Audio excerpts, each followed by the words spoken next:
Hello everyone, this is my reaction to last Friday's Star Citizen Live Ask the Devs Resource Management.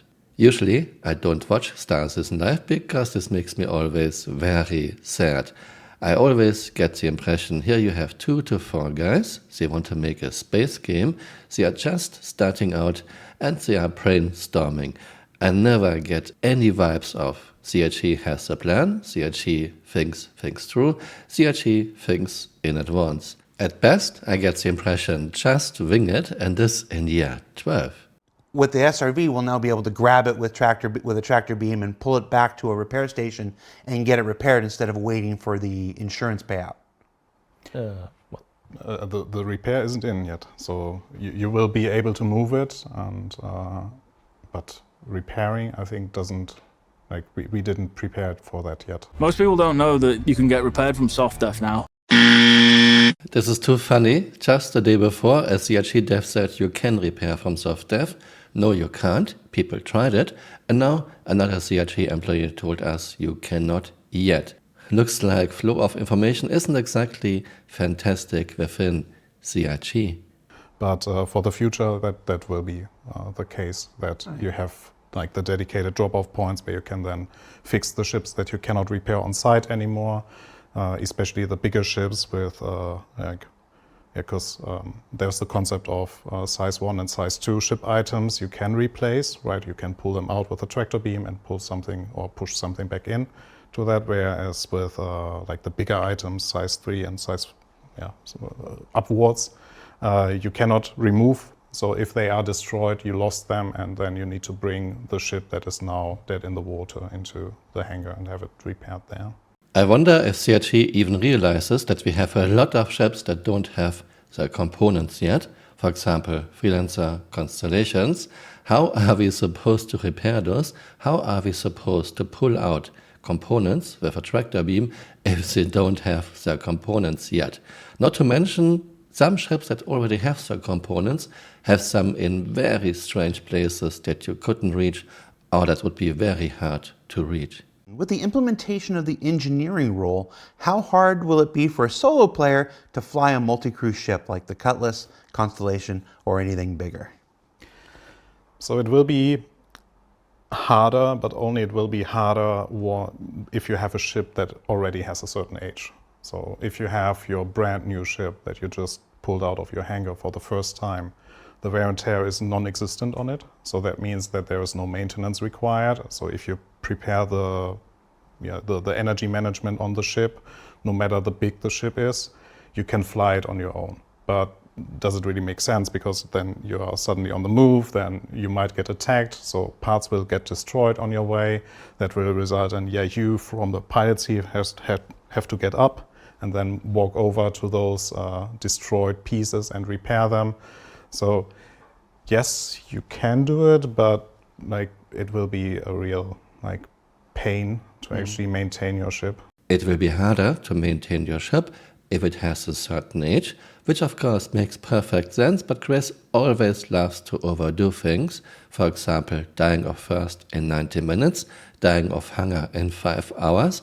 So my guess is a brand new ship will be a very old rusty ship in like 20 hours played. And let's assume my ship is now a quote-unquote old ship. Why can't I just fly it to a shop where it gets maintained and repaired? I hope this is planned. But again, the ship works. It's not like we're gonna, purposefully make multi-crew ships bad or like worse. It's kind of the opposite. If a multi-crew ship with a crew ends up being more survivable, more effective, because again, it has all these redundancies. If it's on fire, you can put it out. If there's a missing component, you can replace it. I love the idea of multi-crew gameplay, engineering gameplay, if it's done well. But what is done well in Star Citizen in year 12? And instead of making multi-crewing fun and interesting, CHE is forcing multi-crewing down our throats. Just a few examples. In a ship like Reclaimer, we have to move sheep, bike, salvage material in 1 SCU crates one by one using a handheld tractor beam inside the ship. A reclaimer should have conveyor belts and an automated compactor in the rear, like every garbage truck has for decades. And if you want to sell your cheap, bike, salvage material, you can just dump it. There's even a hatch at the rear.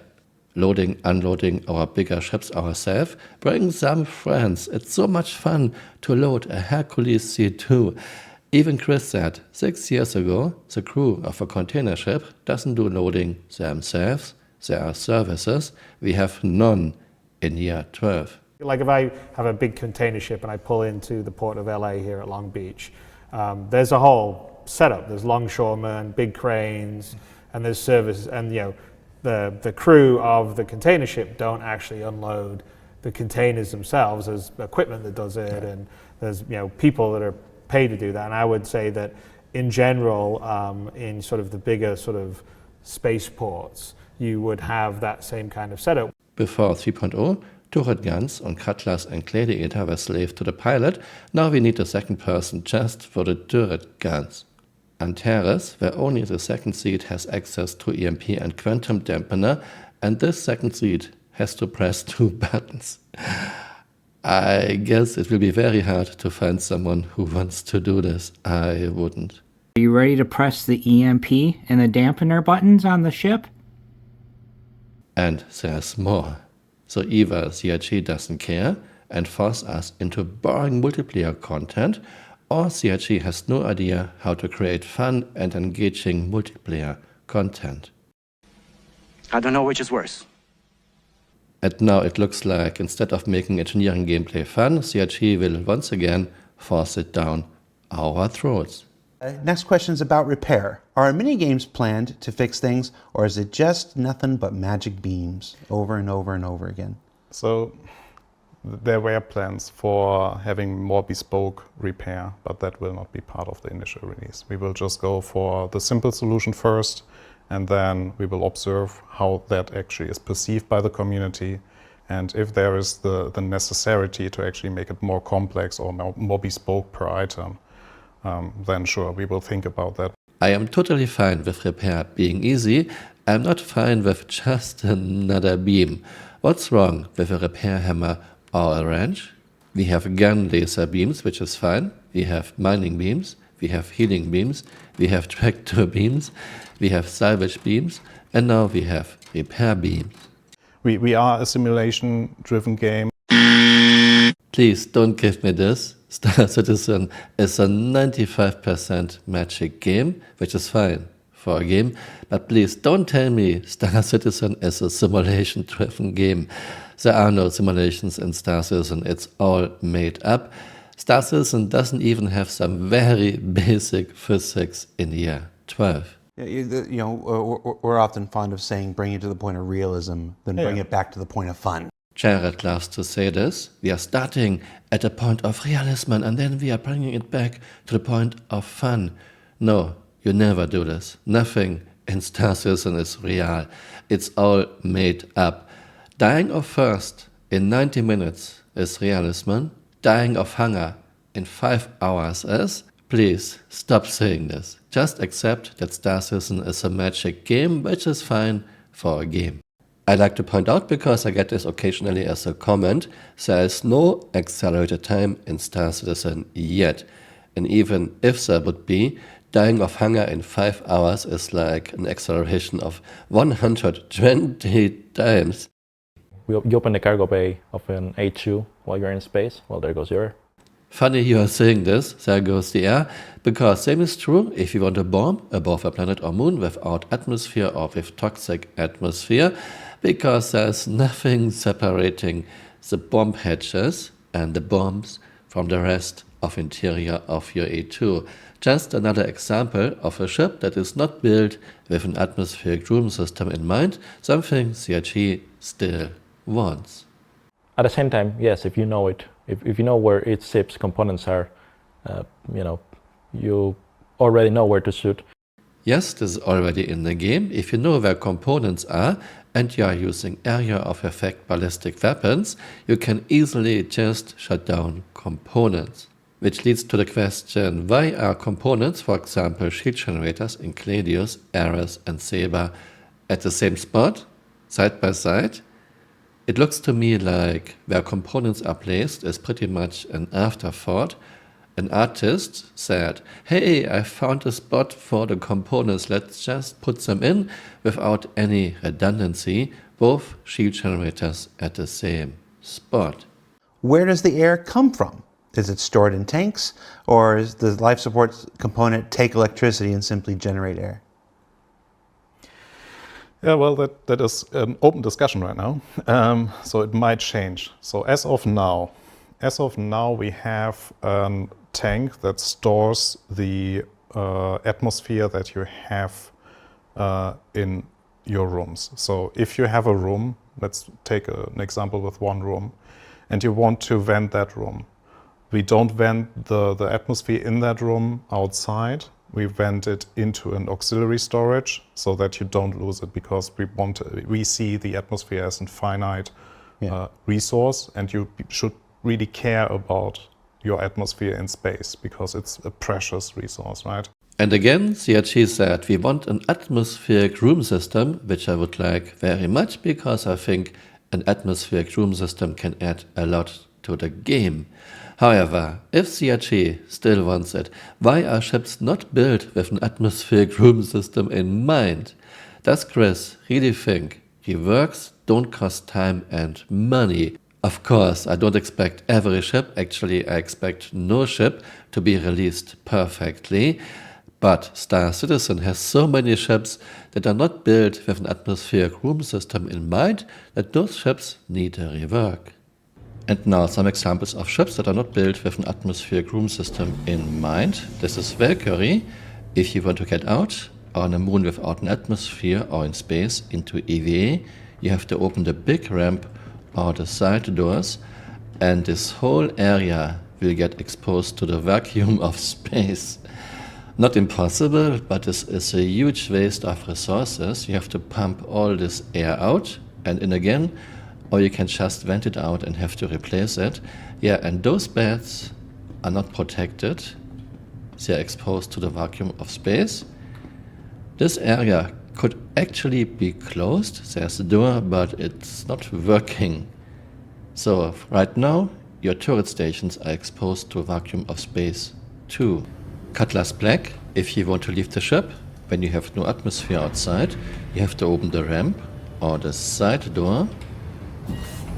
And you have to depressurize this whole area just for one person going into EVA or onto a planet moon without a preferable atmosphere. Hull C, a new ship, and look at this. If you use this elevator in space or on a moon planet with toxic atmosphere, the top level is not protected, there is no door.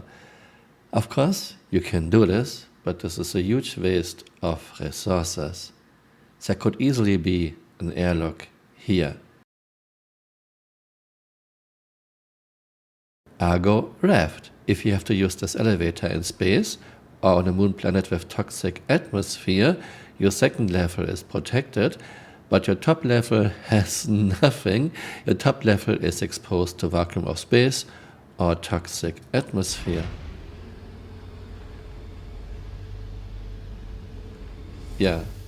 How often will we encounter malfunctions and fires in normal gameplay? This question comes up after every time, and every time it's the same answer. It's like fresh ships, very unlikely for any malfunctions. There might be some that are happening, but very minor ones. So you can even ignore them and live with them. But like if you have a ship that has several hundred hours and like the wear and tear is really, really low or really, really high, then you have to maintain it more often. Yeah. But we really want to make sure that it is not like annoying for players. Color me skeptical. So far CRG does a very good job to make things very annoying for players, like dying of thirst in 90 minutes, dying of hunger in 5 hours. Yeah. And again, let's say I have an old ship. Why can't I just bring it to a shop where it gets serviced and maintained and is again in top condition? This is my reaction to last Friday's Star Citizen Live. Let me know what you think in the comments below and see you next time. Bye. Auf Wiedersehen.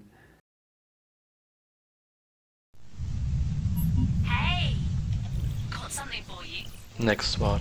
Drop whatever you're doing. 2 words. Distress bacon. Beacon. Distress beacon. Sorry, I didn't have breakfast. Forget it. Just go help, okay? Hey, you're still here. You might want to join me on Twitter. My Twitter account is Camural_SC.